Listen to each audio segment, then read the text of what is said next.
Welcome to another episode of Market Overdrive. With me, my co-host, Nick Mametti, who's fighting over coffee that he gave me. You stole my coffee. I literally went to get the coffee to wake up a little bit so I can deliver an excellent show for you and our guests here today. And what do? You steal the coffee just like you steal the show from me. How are you? Does it bother you that I'm sick? You're sick? Then you can keep the coffee. Collaborating with you. I was going to give it back. No, I don't want anything to do with that coffee anymore. Anyway, welcome. And thank you for sharing this afternoon with us. What are we talking about today, Nick? Real estate. Real estate. Yep. What's going on We are always talking about real estate. The whole purpose of this show is to raise the listeners' IQ. I love that. Look at you. You've been practicing that line? For like 5 years. Is that what it is? Hold up. Certain things I can say with, in my sleep. How terrible is this weather? Elevating your real estate IQ. Up and down, and I am sick. But with us also, how are you? Carla, you look great. Even if you're a little bit under the weather, you don't look it. You don't sound it. You look like $1 million. And we're glad to be here on another episode of Market Overdrive, 2019 edition.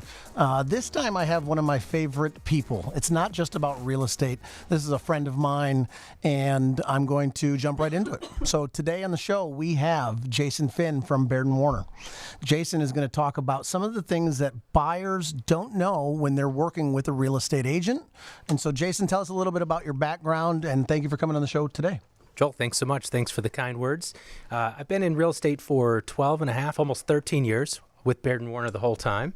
And I love to work with buyers and I love to work with sellers. But I come from a consulting background and I come from an analytics background. So I'm data-driven and I like to consult. I like to put my clients in a better position to understand how to be successful in the real estate market. So we have to pause and ask the obvious question: Why switch from the consulting background to real estate? What made you passionate to make that kind of a career decision? Sure, that's a tough question.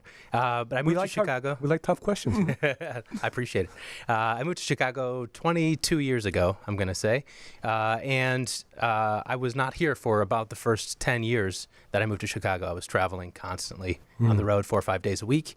When I did have in-town clients, I was commuting to them and spending 3 hours a day on the freeway. So I said, I need a job that keeps me in the city of Chicago. And spending only 4 hours a day in the car. Exactly. Sure. Good. Now I spend the whole day in the car. Great decision. Yeah. Carry on. Thanks, Nick. So I think today we're going to talk a little bit about how sellers can be successful in pricing their homes and some common misconceptions about how you price a home. It's not just what the neighbor's house sold for, or what the one across the street or across the hall if you're in a condo building, but that's sold for. But rather, there's a little bit more that goes into it. I like that. I like that you said that, because most of the time what happens when you're out there and you're getting ready to talk to a real estate professional, if you're a buyer, and that's what the focus of this show is educating these people that are listening about how they can actually grow and what they can do when they're hiring a real estate professional. So, Jason, tell us some of these things that you think are mistakes. I like to really get into it. There's certain agents that they're only going to do this, and tell us why that's a mistake. Sure. A lot of times when we're talking to home sellers, they do just what I said. They look across the street, they look down the block, or they look across the hall and down the hall.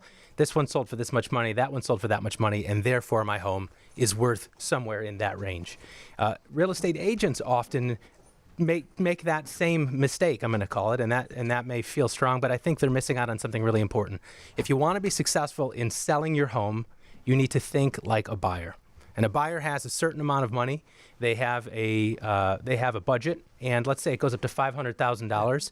They are going to probably buy towards the top of their range, and they're going to buy the nicest home that's available for $500,000. So until it comes time for negotiation, they don't care what the one across the hall or down the street sold for. They only care what they can afford and what's the nicest place they can afford. And more than likely, they're going to want to get a better deal than what's sold next door. So everyone wants to walk away feeling good about the transaction. So if it's sold for $500, you could almost bet that their goal is to be below $500. That's right. And in some cases, the seller should be priced decently above $500. Right. So if a developer puts 5 homes on the market and they're identical, and 4 of them sell for $500,000, and the 5th one is still available for sale, a buyer, a seller, and appraiser are all going to say that's a $500,000 home. Easy. But if the next available home that is similar to that is listed at $700,000, why can't you get more than $500,000 for it? If a buyer needs a home, that's their option that's available to them. What would you say to someone who says, what should I get an appraisal done on the property before listing the property? Yeah, that's a tricky one. That certainly happens a fair amount, as you know. I think that an appraisal is the appraiser's opinion of the market value, and it's based on data and it's based on some objective evidence. But if you ask 2 or 3 appraisers for their opinion of price, you are probably going to get 2 or 3 different answers. And so the key person, and I may have a little bit of bias in saying this, but the person you should talk to about how much a home is going to sell for is somebody that sells homes for a living. And so they're going to look not only at the data, not only what has sold recently, if they're doing it right, not only what you're competing against, but they're going to look for trends in the data and opportunities. So if a home can sell for a little bit more, that appraiser's number may not be reflective of the actual market value. So, and I just want to bring this up because I just had this conversation yesterday with somebody. I have another house in Oak Brook, and I'm not going to mention the agent's name, but there's an agent in that area who's very well known for significantly overpricing properties to get the listing, and then basically kills you with an exhausting amount of time. No one wants to work with. It's just a nightmare. Yeah. How can somebody that, you're interviewing 3 or 4 different agents, let's say they're all comparable, they all come in at 500, and then this one comes in at 675. Right. And why not? Of course you're going to pay attention to the one that says 675 versus the other 3 who gave you 500. How do you identify that bad trick, if you will? Some agents are ruthless. They'll do this with the knowledge that they're going to end up pricing it down just to win the listing. Right, absolutely. So it's you've got some great questions, Nick. Now I can see why you do this. First to hear. It is a unfortunately somewhat common exercise that agents do. Terrible exercise, by the way. Absolutely. It's so sad. Absolutely, I agree. One really good way to beat that is to, when the agent comes in, they should be bringing you comparable properties. And they should be showing you not only what you're competing with, which was the point I was making a moment ago, but of course also recently closed properties. And when they put those comps in front of you, let's say they tell you your home can sell for $600,000, put other $600,000 homes that are available on the market in front of that consumer as well. That home seller should be looking at what else is available for sale for $600,000, and they should say to themselves, if I had $600,000 to spend on a home, which one of these would I choose? Would it be mine, or would it be this one that's 2 blocks away with an extra bedroom and a helipad in the backyard? Right. So essentially, make sure that when you make a decision that they all come in with some data, because clearly this person has to be coming in with lofty promises and absolutely no data to support what she's saying. Absolutely. People have selective hearing. All they keep hearing is a big number that's way above everybody else's. Yeah. But you're saying that when you're making a decision between multiple people to make sure you're priced right, if they all have similar data, then it becomes a personality test. Who do you want to really work with? Absolutely. It has to be somebody that you can trust, somebody that you can rely on, but they have to be able to bring the data and they have to be able to nail that. They also, they don't get paid for putting the home on the market and letting it sit there. So an agent has incentive, similar incentive or the same incentive as a home seller to price it right. But of course, getting the job is another part of it, and they're selling too many times. And this person's actually, the way it came up is we were in Oak Brook with a bunch of agents, and a few of them that really do all luxury homes in Oak Brook, Hinsdale, and specifically when it came to Oak Brook, they're really upset because this person is actually slowing the market time. Yeah. They're winning over a lot of listings because she's throwing out an extra $300,000 or $400,000 on top of what it really can go for, and it looks like, the luxury market is slowed in Oak Brook. No, it's not slowed. It's slowed for that one individual. Right. If you remove her from the equation, the market's actually pretty fluid. But it's like, she's got a lot of listings like this. Sure. And it's really a sucker punch. And because it was hot in my mind from yesterday, and here we are talking about how to price it correctly. Yeah. But on the flip side, though, the worst thing you could do is you guys are realtors, the worst thing you possibly do is constantly price reduce and having to sit there for a year, right? But I want to put a different perspective, right? Because you're talking about the fact that comps are subjective, right? It's a fair market evaluation of pricing based on what has sold in most recently. So it's very subjective depending on who is the person that's interpreting the data. But if you're looking and you're a seller, like you said, put yourself in the position of a buyer, right? A seller's not going to want to leave any money on the table. So it all depends on the sellers too. Because being a realtor, sometimes you ask the seller, what's important to you? And if they say, I need to move fast, then of course you're going to price it to sell. But if they're saying, well, I want to test the market, I want to see where it's going, maybe the seller is indicating that they want to be at the highest of the comp. Maybe it's not that realtor who's strategically trying to win a listing so that they can price high and then make adjustments. No, sure. I get that makes sense. You're absolutely right. These are bad. Bad as in like. See, it takes a lender to talk bad about the industry. These are so bad. I was a buyer 3 years ago in Oak Brook, and I saw this person listing homes. I'm like, what the? I'm gonna stand up for the little people. Are you talking about? So it's actually a trick. My point was just to bring out the trick, the bait and switch, which is really dangerous. And I'm giving you a hard time because I know that some people do in fact do that. I mean, I went for a listing presentation. There was 2 agents that were interviewed for the property, and it was a multi-unit. I happen to know a ton about multi-units because I work with a lot of buyers who are looking for multi-unit properties. And so the competing agent came in at $1 million, and I came in at $1,050,000. And the reason I did that was because I know strategically we can get client in between that threshold if we market the property strategically. And I feel like sometimes agents are saying, let's liquidate the asset, but they're trying to do bidding wars. And then sometimes it's like, okay, yes, but the seller has time. You know, they have a 6-month window. As a matter of fact, they said that they like to do a lease back, or they like to extend the closing after we go under contract. And obviously, you know that there's rate lock issues when it comes to that. So the prospective buyer is going to have to incur a fee for locking the rate for a prolonged period of time by the time my estate sale or my sellers move to another area. So, I mean, there's a lot of things that go into the mix when it comes to comping out a property.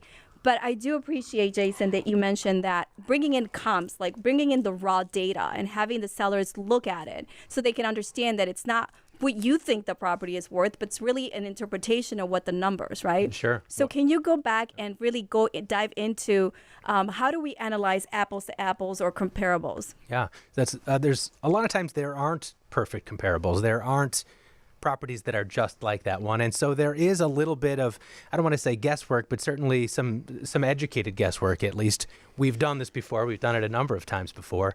And we have an idea of what the buyer pool looks like. It may look different next week or next month, but we have an idea of who's out there and what they're looking for and what sort of premium we can get above and beyond other comps. So we can take a comp that's too high and say this place is bigger, it's more recently updated, it's nicer, it's in a better neighborhood, it's more advantageously located to public transportation if that's a priority in that neighborhood, and say we know that this number is too high because this property is on the market, we would be competing with that and we'd be unsuccessful. We can take a comp that's too low and say we're much nicer than this property. If we were priced at the same as this property, we would sell in the first minute we were on the market, but we would potentially be leaving some money on the table. So there is this exercise, and it does have to do with doing this for a long time and looking at a lot of properties and understanding the value of certain things, of upgrades, of rooftop decks, et cetera. How do you guys handle a situation where, like, you know, sometimes the properties, I did one for a family member of yours where there wasn't a whole lot of sales. There was like nothing really active or closed, just one of those areas where everyone just parked there, you know? Right. But like, how do you get in a situation where you don't have a lot of availabilities or a lot of previous closings, but then like one very similar house had to sell? It was like a death, an estate sale. Sure. It just had to move, you know? And let's say this thing is really worth like 3.25. You know it's 3.25. You did some research going in, but then they know their neighbor sold for 260. Right. How do you deal with listing it for what you really feel is it's worth? Like, you know, people are saying, well, that sold for 260. Why is this house worth 3.25? Right. Like, how do you deal with that explanation in this marketplace? Sometimes it depends on what the market's doing at the time. So if you've got a hot market and you've got a perfectly competitive market, then the market is going to sort out the price, even if the agent makes a minor error in some cases. So if the home's worth 325, that other one sold for 260, and you put it on the market for 300,000, but it's a perfectly competitive market in the sense that you're going to have 25 buyers come through that property this weekend. There, you may well get multiple offers, and you may well have a bidding war, and so that price is going to sort itself out. But there's, of course, a risk as a seller that you may not be in a perfectly competitive or a hot market, and so you don't want to leave money on the table. So I think it really is asking your real estate agent to justify the pricing that they come up with and to drive home what it is about that particular price that makes sense. And it has to be a real estate agent that's not afraid to have that negotiation with a prospective buyer. Hey, that other one sold for $260. What makes you think you're worth $65,000 more? Well, I'm happy to tell you what that is. You getting the theme here? What's the theme? Well, one of the things that I like about what Jason does is he actually comes from a knowledge standpoint. Like you talk about game theory and things like if you're looking at what's the competition that's on the market. So a question that I have for you, Jason, is that if I'm a listener right now and I want to go sell my house and I want to talk to you, it's not always about what has sold. It's not about taking the last 3, 4, or 5 sales. There's something that you will do to see what else is on the market. And when we talked about it, I always thought about when I'm selling my Cubs tickets, for example, on StubHub. It's not what they're worth, it's what else is for sale right now. So talk to us about that. Sure. I love the ticket analogy. And I think it's, if you think about 2 sets of tickets available for sale for the same price. So would you like to sit, would you like to sit in the 300 section along the third baseline, or would you like to sit right behind the Cubs dugout? Okay. Or would you like to sit right behind home plate? If they're priced at the same price for those 2 sets of tickets, of course the seats behind home plate or above the dugout are going to sell first. Okay. Even if they're going to sell ultimately at the same price. Because once those dugout seats sell, if the only other tickets available, of course, we're making up this fantasy world where there's 2 sets of tickets available. The other ones are the only game in town. So again, it comes down to what are a buyer's options. And this happens a lot in certain markets. If you're taking the West Loop, for example, and we're looking here in Chicago, and you want a specific area with a certain number of bed and bath counts, oftentimes there's only a few number of properties. And so you can use that to your advantage when you're getting ready to sell. Just because the last 3 sold for $550, if there's nothing on the market at that, as a seller, you might be able to get more, right? Absolutely. Okay. Yep. It all comes down to what the buyer's options are. Of course, there are other conversations to be had later. What's an appraiser going to do? How are you going to get your mortgage? All those other pieces. But those are bridges we cross. If we start out with what we perceive as a premium, then we've got an opportunity to, let's say, beat the market and also maneuver within those other questions. With a couple of mortgage guys in the room like Nick and I, somebody will make sure that mortgage gets done, right, Nick? Yeah, one way or another. Okay. One way or another, man. One way or another. You said earlier, do you see a trend here? Joel, what were you trying to, where were you going at with? No?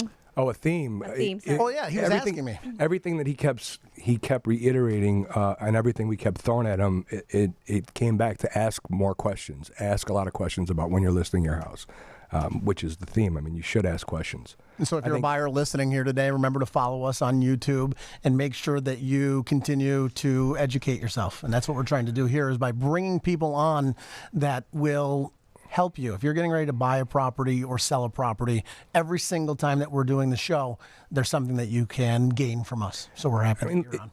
Be a seller for a second. You've never had to sell a home. This is the first time you're actually selling. Right. You bought it. And imagine getting our last 5 guests to come in your listing appointment to be your listing agents. Amazing. You'd be screwed. You'd be like, I'm going to need to have like a lottery here because I have no idea who these are. Like, they're all really good. The only thing you have to help you out now is to maybe try and find a flaw in one of their process of elimination because they're all very good. It is. They're very smart. They know what they're doing. But that's the key to this business, right? Because there is a lot of people coming into the business that really are novice in understanding and interpreting data. Sure. Going back to your rural question, like how do you comp out or how do you assess fair market value or today's fair market value for a property that hasn't had any transactions in the last year or so, right? We go, 3 months, 9 months, 12 months if there's no comparables. But in those specific areas, you have to look at appreciation over time. And then you also have to look at go outside that 1 mile radius. You got to go way out. You got to go way out to kind of figure out, and in some cases, 24 months back, in order to assess, the tradition, like the increase in growth for the specific areas. We were in a golf club community when we priced out that property. It was so hard to comp out. That's when it gets difficult because the logic is you should be able to go out.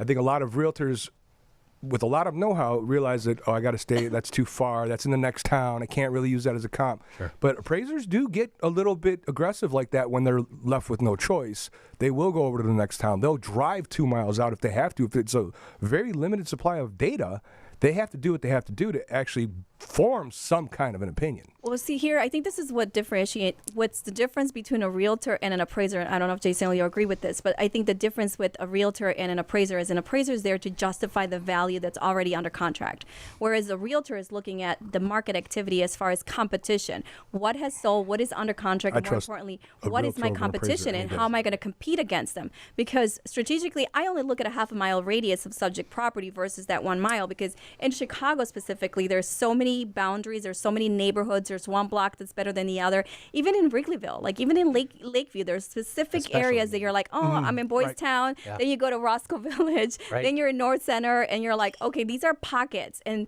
you have to know the area in order to understand the differences, right? For sure, and competition is exactly the right word. That's the word that we use. Being competitive as a seller, competing with the other listings on the market. And there's one other trick that I can offer up, which is that if, let's say we have a home seller in Albany Park, if we're talking about Chicago neighborhoods, and they have something, and we've come at it from all angles, and we've looked at recent data, we've looked at the competition, and we come to the number $800,000. There are folks that would like to buy a single-family home in Lakeview or in Lincoln Square or in North Center that maybe don't have the $1.1 or $1.2 million to get that home. So we take that $800,000 number that we've come up with and we shop it in other neighborhoods. What are we competing with in other neighborhoods? An appraiser's never going to do that. They can't do that.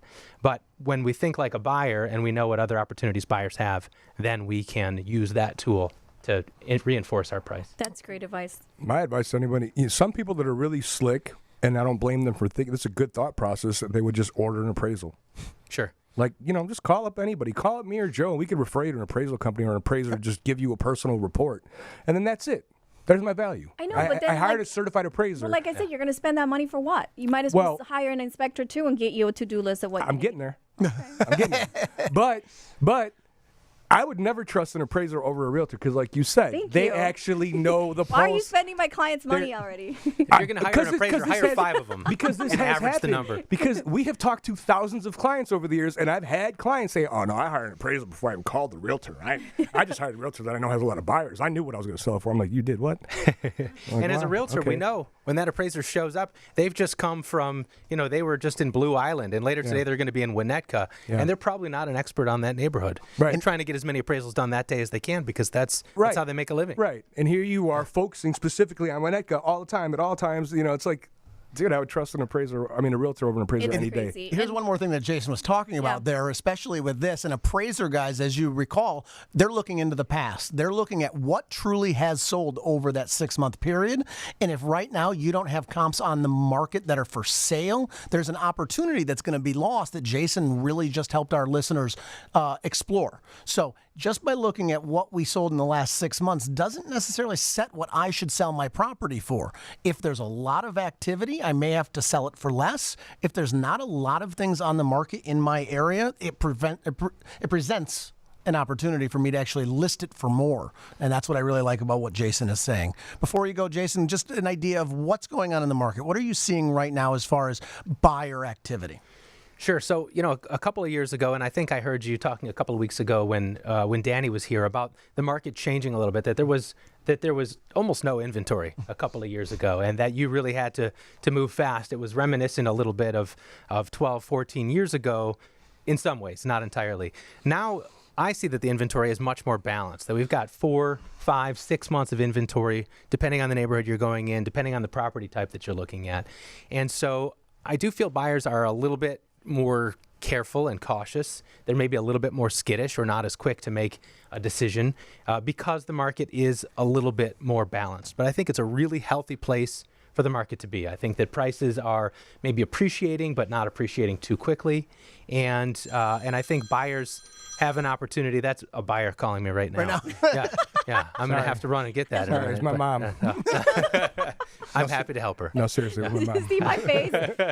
How long have you been doing this? Do you not know to turn off your phone? I was going to take the fall for you, Nick. He's never met my mom. Poor guy. I should say lucky you. I was going to take the fall, and now I'll take the fall and help her find a place. It's all good. Great stuff. You guys are hilarious. I love it. Yeah. So buyers need to do a little bit of research, but they need to talk to an agent that understands the market, that knows how to look at the data, to look at where the market has been, what the trends are, where the market is going, and understand what opportunities they have to find the place that they really want in their budget. And it might be looking broader geographically, or it might be getting a little bit more creative in their search. I've had clients buy places and build bedrooms in places. They could afford a 2-bedroom. They needed a 3-bedroom. They had a dining room there that they didn't need. They built a 3rd bedroom, and then they turned around and sold it for a premium a few years later. So in short, you don't see, I think Joe's question was specific, but I think we also, when we hear his question, you don't see it slower or busier than the previous 2 years. This year, I always think of the spring market as starting right after the Super Bowl. Mm-hmm. And this year I felt like things were really hot January 1st, January 2nd. The spring market started really early. Really? The spring weather dragged really long, right? It hasn't stopped raining. I have felt a bit of a lull, I think, in the last 2 or 3 weeks. And I think now that the sun will be coming out, the weather will be nicer, that I expect that to pick up again. And if we look historically at the city of Chicago over the last, let's say, 10 years, May and June are months where there have been a lot of activity. Cool. Stuff. I like it. You know, Nick, last year you said something like everybody should start selling now because this is where they're going to get the highest value for their property. And I think that in fourth quarter, it kind of slowed down. It scared a lot of people. So now all of a sudden, everybody's like, oh, crap, I missed the boat last year.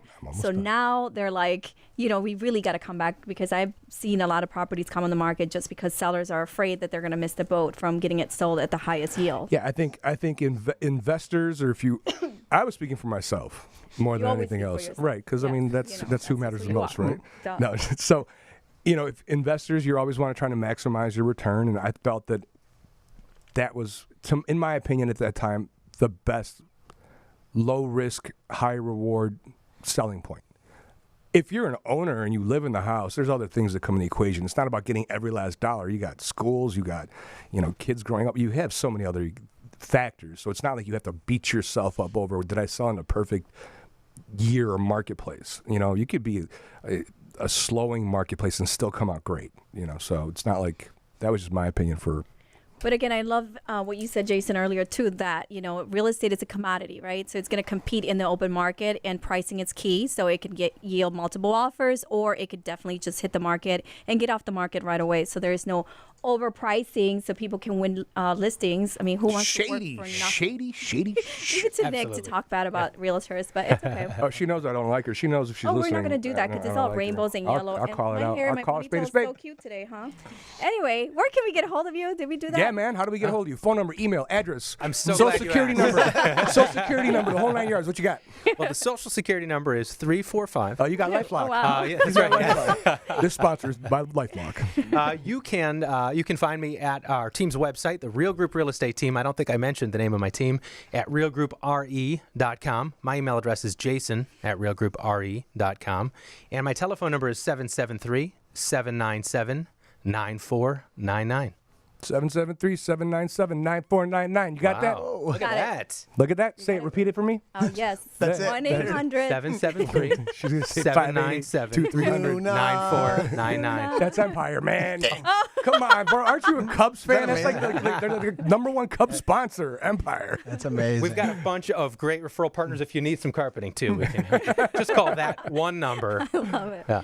So what are you selling in Oak Brook these days? I'm not selling anything in Oak Brook. Oh, so you're just like talking chop. You're just. No, it was specifically, we were talking about that area. We were humdrumming on one particular agent that we felt was bad for the marketplace, a little misleading, and you know, today's show came up. That was really it. It was like timing.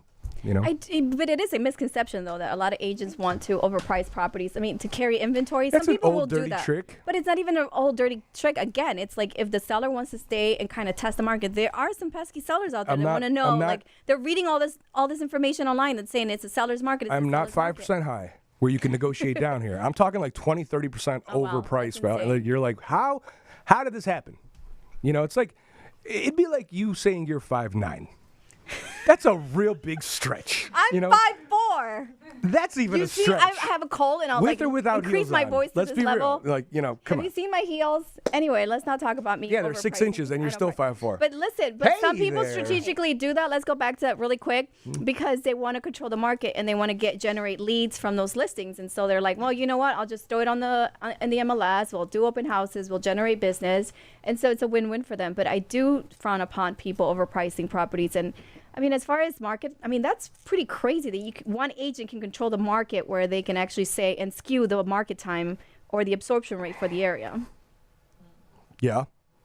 That's insane. Like, what this neighborhood is that small. It's like this one agent that's going to control it and make it. Well, there's difficult. not a huge inventory supply in Oak Brook. Like, we're talking about Oak Brook itself. There's not a whole lot of homes. There's homes, but it's not like, somewhere in the city. And it's probably that over $1 million threshold. And, right? yeah, we're talking, and almost everything in Oak Brook's over $1 million unless it's really destroyed, and it needs to be either a tear down or so, you have an existing home and then it's overpriced by, let's say it's supposed to be $1 million, 1.1, it's like 1.7. You're like, Who does that? Like, where do You can curse. It's yeah, okay. yeah, I know. It gets bleeped out anyways. But You're listening to and watching Market Overdrive. We have a ton of information. Last week, we also brought in great guests, and I love that you alluded to the fact that realtors who come on the show are going to give you the best expertise, and they're skilled agents. we have badasses. You can always find this information on YouTube. You can subscribe, share, and please, if you have any questions or have a topic that you'd like us to cover on the show, please send us a message. You can reach us at info@marketoverdrive.com. And Nick, would you like to introduce our next guest? I'm going to mess up her last name, so I'm going to try my best. Ugh. Okay. Reigning in from Keller Williams Realty, Elizabeth is it Cikowski? Cikowski. Cikowski. See, I told you I was No going to mess. I was concerned too. I had a friend. I had a friend in high school last name Cikowski, and he spelled it without an H. So I'm like, Oh, okay, now I'm okay. confused. So I thought I was going to No hit this. H. All right, Hi. Cikowski. Hi, guys. Nice to meet you, Elizabeth. Thank you, you too. Welcome to Market Overdrive, and we need to start with a little bit of background history, resume. What you got? Sure. So I'm a realtor for Keller Williams. I've been doing that as a realtor. I've been in the market for just a year. So I'm brand new as a realtor. Before that, I was in the technology industry, did that for about 18 years, was the executive vice president of a technology company out of Buffalo Grove. Woohoo! Look at her. Yeah, thank you. So That's, a lot of words in your title, executive vice president of. like It's that. an awesome title. I don't like that. I don't even have one of those. You should get one. But so when you were talking about analytics and numbers and all that, and I was listening, it just really was, You got all I got excited. all excited because I'm all about numbers and analytics and, you know, and the data, right? Because as you guys were saying, numbers are never going to lie. You could paint a picture in whatever, colors you want, Right. when you show data, when you show numbers, those are never going to lie. They're never going to show something else. Famous saying of mine. I love it. You can lie about your weight. And I know that you were back there listening, and you probably heard me that people should align themselves with realtors who are not novice, who have experience in Yes. understanding and deciphering data. So Sure. I will take that back. If you do align yourself with a realtor who has had previous experience Absolutely. reading and understanding that data, because when you have a new agent, that is the hardest part to teach. It is understanding data. Stop looking at me like that. But you have other realtors in your office, right? They're Oh, walking around like, absolutely. that's why most new agents start with buyers, because they don't know how to comp out properties. You have to agree with that. I agree with it. Okay, good. So we can move on. Because I usually don't agree with almost anything Carla says. You're here to specifically talk about how to become a real estate investor. Yes. Okay. Yes. You want to let's just dive into that, because that's like literally a 4-hour program, and we It got is. about 20 minutes to do it. So let's just No jump straight to problem. the goods. Yes. You mentioned analytics. If you're an investor, this is when analytics means everything. Everything. I'm personally an investor, and I could honestly tell you I haven't even gone to see the last 40 or so properties I've bought. Wow. Like physically, I didn't go there That's to see. nice.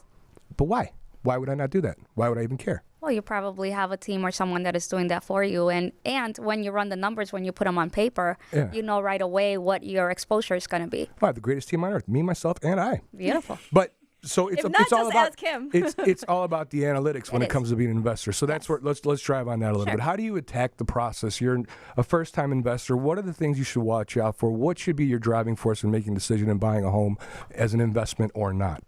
So I think, for example, for us, and when I say us, I'm talking about my husband who's here, we're looking at the numbers, but we're also, I think that the first thing to become an investor, because this is about how to become an investor, right? I think the first thing that you have to look at is what's making you become an investor, right? Because that's going to be about being hopefully financially independent and not having to rely on a job. So when we're looking at our numbers, and we do actually still go see all of our properties that because we flip and we do rentals, Sure. but we're still looking at everything. And ourselves, we're driving, we're looking at the areas, we're really studying the markets that we're in. We're looking at a lot of reports, or I look at a lot of reports saying, okay, what is Barrington looking like right now? How quickly is it turning around? How long would a property of this size take us to purchase, fix, and put back on the market? And then when we put it back on the market, what's going to be our return after all of our expenses and closing costs? So that's kind of what we're doing. And becoming an investor, as we were talking about, it has to do, you have to look at all those points. But I think in order to start, you first have to identify your why and identify what it is that you want to invest in, whether it's that you're going to be investing in buying single family homes that maybe you want to go ahead and fix and flip, or if you're going to be looking at rentals, whether it's a 2-flat, 3-flat, or just small condos. So I think the main thing that you have to, at least for us, identify right away is where do you want to be investing your money in. You good with that, or you want to add to it? Or do we want to pick on our guest? I'm not going to pick on our guest. Let's pick on our guest. No, leave her alone. She seems pretty smart, so we can have some fun with her. Bring it. She seems good. I'm on your side, just so you know. All right, thank you. Like, this Thank is you. always girl She versus- said everything right, so I'm just like trying to add some fire to the program because she nailed everything and we're left out of a job.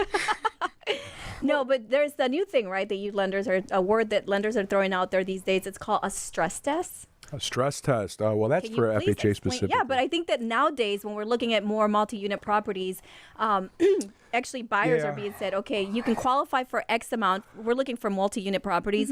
You can qualify for 450. But if it's a 3, it's an investment. Well, it's not. I mean, like She's we talking about flipping or investing. Well, that program is not used for investing. Okay. But we can discuss it because inevitably you might want to leave your homeowner occupied property behind as an investment. Personally, I think if you have no choice, buying an investment property with an FHA loan is all you got, and that's fine if the investment makes sense. I personally don't like it. I think that there's a lot of look, again, if you have no choice and it's the only way in, then do it. If you're trying to be greedy and hold on to your money because you want to put down... who said if you don't have any money invested in it, then you shouldn't have any skin in the game. Well, you hold shouldn't on. be doing this. Okay, well, hold on. Let's go back to... We'll get to the stress test in a minute and what that actually means. But if you're going to take out a loan on an investment and take out PMI and a higher rate, all these things that take away from your return on investment, that's not really the best way to truly invest in it then.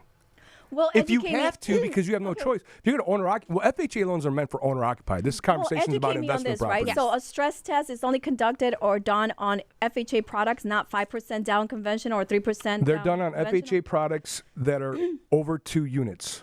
Okay. So it's a 3 or 4 unit.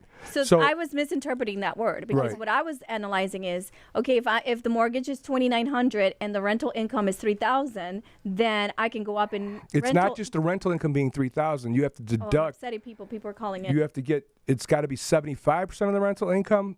So like if the rental income's $3,000, I can't even think what 75%. Let's just say it's $2,600 or something like that.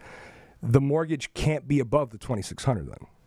Okay. So basically the property has to support itself in event of a default on a 3. That's what the stress test really means. But again, as an investor, in a long play, you're going to move in there, you're going to live in there because you have to be owner-occupied on FHA loan. And then maybe down the road, you don't want to live in a 4 unit. Right. That can be a great investment because 10 years down the road, it's gotten a lot of appreciation.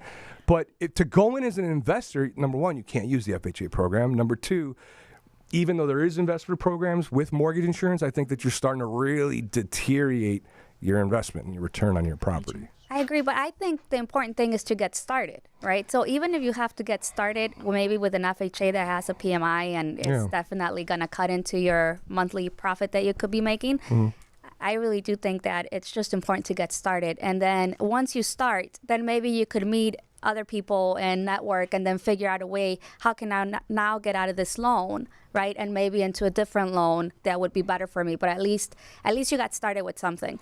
Yeah. See, I love that. I completely agree with that. But she's right. But there's also some holes in that because she's right that it's just important to get started, right? You have to get started somewhere. But maybe a 3 or 4 unit is not the way to go you're on right. getting started. Maybe you're it's just right, a single family home with a 5% down, maybe 2 more For an percent. investment? Look, A single 5%. family house? Well, hold on. It's your first home. You're going to put down 5% instead of doing an FHA loan. You put down disagree. 5%. You do no mortgage insurance because you can actually do a program without it. And now, if and when you leave, that mortgage note is secured. You have equity there. It's going to cash flow. You don't have to refinance it and do all this other stuff and But if test it's for an investment, you're going to hold a She's saying getting started. To get started, you could do a 2-flat versus a single family. Because if you're an investor, right, and this is something that I teach all the time, it's about being a property owner. It's like you're buying a company. You're buying a company that's address 1850 North Halsted. I consider 2 flats and single families kind of the same thing when it comes to But qualifying. single families cannot. You have 100% vacancy if that tenant moves out. So then you're stuck with the vacancy period of 2 to 3 months. If you're stuck in the fourth quarter and you can't get it rented, so now you're absorbing the costs. But if you have a 2-flat, then you have the second floor unit that's subsidizing some of the mortgage, so you're not 100% out of vacancies. So I frown upon single family investments. I think those are only for owner occupied. If you're going to do an investment, go people do that. People were buying single family as investors. Your opinion. I agree and disagree just a little bit. I think a 2-flat is actually a really good idea, especially if you're a younger investor where maybe you don't have, kids in school yet.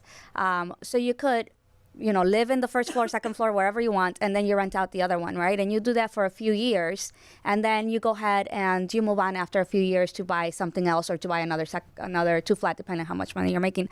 I think single-family homes are pretty great at that you could rent out because, especially, actually, depends on maybe the school district that you're in. If you have a small single-family home that is in a great school district, that's going to rent out.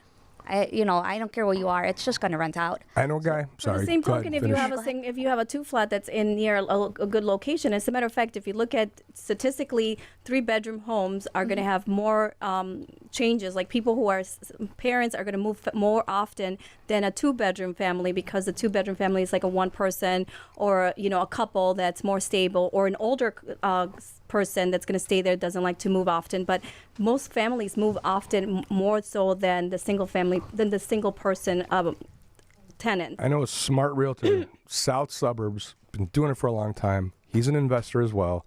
He rents nothing but single-family homes. That's crazy and it's intense. And he makes them pay for everything when it's Everything. But required. think about it, right? So He's if you have- hands-free.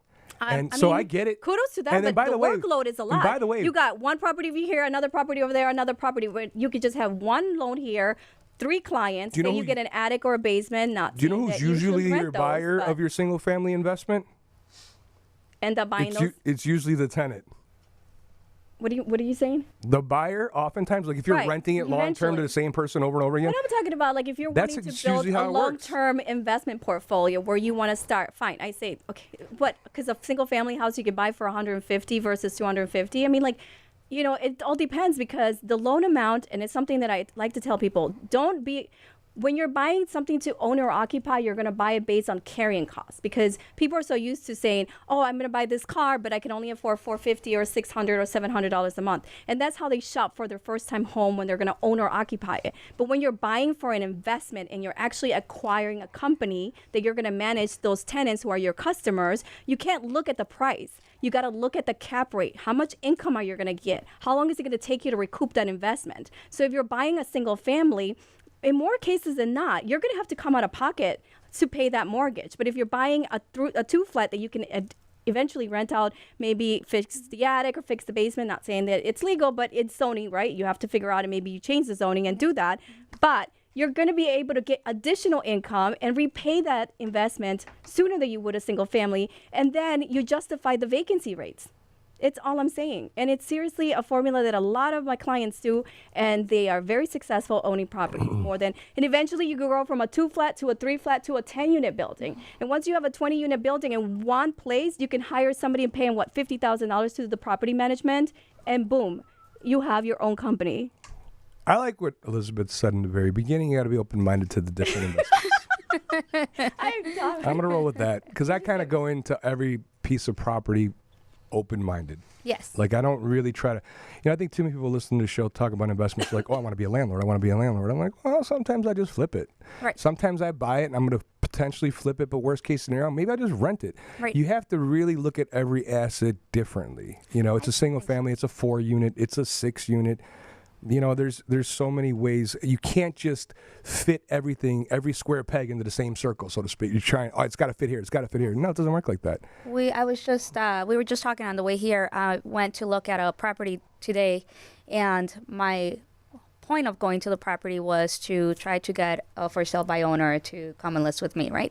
And when I was looking at it, I'm like, I actually just want to buy this house, and rent it out. It's a small single family home, but I'm like, this is a great rental. Right.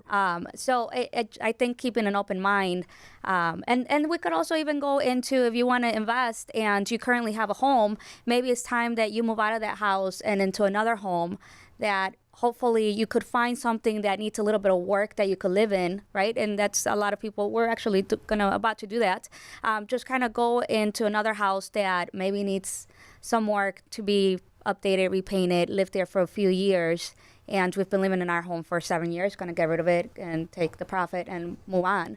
But yeah, I think just being open-minded and looking at every single property and how you could use it and how you could add it to your portfolio, I think it's really important to become an investor. That's great. And I want to add to that as well, Elizabeth. When you're a realtor who knows how to flip properties and knows how to do property management and are buying for yourself or thinking like an investor when you're representing a client, that actually is a skill that a lot of people don't have as well. Because when you're looking at a property and there may be a wall that you could tear down or a kitchen that you can update, and you're talking about sweat equity, which is something that most consumers nowadays are frowning upon because they're like, we want instant gratification. Oh, yeah. It's cool to align yourself with someone like Elizabeth that can see right through that box and reshape it in order for it to be profitable for someone who may not have that vision, right? Because a lot of buyers don't understand what it's like to make those changes. Right. No, I agree. Currently, when I go out with my clients that are looking to invest, I actually, before I even take them out to see houses, I've already did some research on, if we go see this house, I think this is where it's going to be after it's fixed up. Maybe it just needs paint. Maybe it just needs you just need to redo the flooring, get rid of the carpet. So I think it's really important that if you are looking to invest, that you align yourself with the right realtor, start educating yourself, not only with your realtor, but really putting that network together into who is going to be helping you out on your investments. Great stuff. And Elizabeth is here because she's our guest through Trust One Title. We appreciate you. Thank you so much for bringing us great talent every week. We're loving all the content. I mean, we had the Consulado de Mexico. You like how I did that? I just wanted to throw that out. You did that again. You always got to get all ethnic in the middle of something. Georgette is in the studio, and Georgette happens to be a sweetheart and a really good friend of mine. So thank you guys for bringing us and seeking out great talent for our show. So before we wrap this bad boy up, Elizabeth, we absolutely have to get your contact information. Sure. How do we get a hold of you? Sure. My number is 847-802-8420. Email address Elizabeth Cikowski, CIKOWSKI @kw.com. KW.com, and there you go. Thank you so much, guys. It was Thank you for coming here and not coughing in your face. On that note, my little banana, I'm going to close this bad boy out. This is episode number 1985 of Market Overdrive. What are you I'm just saying? kidding. You can catch Call me this banana? I mean, we're all but yellow. You can catch this episode and every episode by going to our website at marketoverdrive.com, subscribing to WGN Podcasts. Obviously, it's on iTunes. Click the Market Overdrive one. And, of course, you can also catch this program on Facebook and YouTube. All these shows are cataloged on all our social media platforms. Every Thursday, or most Thursdays, at 5:30 p.m. We will see you again next week. Thank you for watching another episode of Market Overdrive. If you like the information, please make sure to double S, share, and subscribe. And also like, right? Yeah, make sure you follow us on marketoverdrive.com and all of our social media platforms, Instagram, Facebook, and YouTube. We'll see you soon.